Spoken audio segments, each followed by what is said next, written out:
La VR. Pourquoi la VR a révolutionné le gaming? Dans cette vidéo, on va tenter de répondre à cette question, même si c'est vrai que la VR a pas mal été démocratisée grâce à Oculus, qui maintenant s'appelle Meta, mais la VR peine à se faire une place de niche dans le marché du gaming encore aujourd'hui. N'hésitez pas à mettre un petit like, à vous abonner, un coup de boost, et on est parti pour vous expliquer tout ça en détail. Même si c'est vrai que pour l'instant, les jeux VR sont loin, très loin de dépasser malheureusement les jeux non VR en termes de vente, force est de constater que de plus en plus de casques VR sont vendus, des casques haut de gamme, moyenne gamme, etc.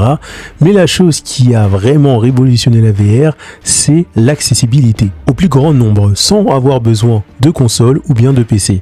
À l'époque, il y a plus de 10 ans, le seul moyen de jouer à la VR, c'était d'avoir un gros PC gamer, et encore la qualité était pas terrible, on avait plein de problèmes liés au casque à l'époque, et surtout, il fallait avoir beaucoup d'argent. Également, on n'avait pas vraiment beaucoup de liberté, parce qu'on pouvait être un peu gêné par le câble qui est derrière le casque.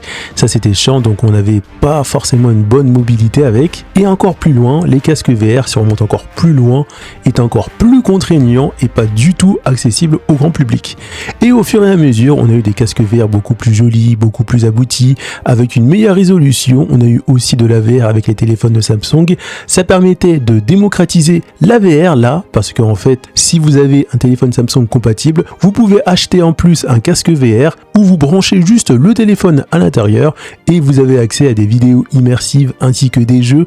Mais malheureusement, dans cette VR là de Samsung, pas possible de reconnaître les mouvements de vos jambes, c'est-à-dire que vous pouvez bouger le visage, le casque va suivre les mouvements de votre tête, de votre visage, mais si vous avancez avec vos jambes, ça fonctionnera pas. Et ça, c'était vraiment dommage, mais à l'époque, c'était vraiment incroyable. La VR est restée pendant pas mal d'années à ce stade-là. Et ensuite, Palmer Luckey, un fan de réalité virtuelle qui construisait ses propres casques VR, a fait la rencontre d'un certain John Carmack. Et ce petit Palmer Luckey, à l'époque, lui, c'était vraiment un fan invétéré de VR. Il a toujours voulu démocratiser la VR, toujours voulu fabriquer des casques pour les vendre au grand public, c'était vraiment son rêve, créer aussi des casques ultra haut de gamme. Donc lui, en fait, dans son ADN, il avait vraiment envie de trouver un moyen de faire en sorte que la VR soit plus quelque chose de niche, mais soit quelque chose d'accessible au plus grand nombre. Et c'est cette rencontre qui va faire tout basculer. On va pas rentrer dans les détails ici, mais c'est grâce à eux qu'on a eu les premiers casques VR grand public avec une qualité plutôt pas mal et autonome, sans PC ni rien, ni console et sans câble,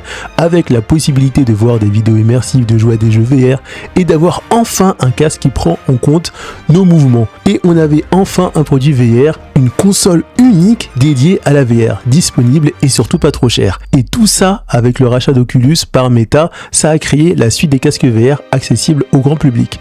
Et comme les consoles, comme la PS4, la PS5, la Xbox, etc., d'autres acteurs se sont mis à fabriquer des casques VR bon marché et surtout autonomes. Et maintenant on peut répondre à cette question: pourquoi la VR a révolutionné le gaming? Simplement parce que déjà ça a été long pour avoir ces casques accessibles au grand public, parce que tout simplement on a enfin la possibilité d'être immergé dans un jeu et de vivre le jeu comme si on rentrait dans la télé pour jouer à son jeu favori en étant immergé dedans, et cette sensation est vraiment incroyable.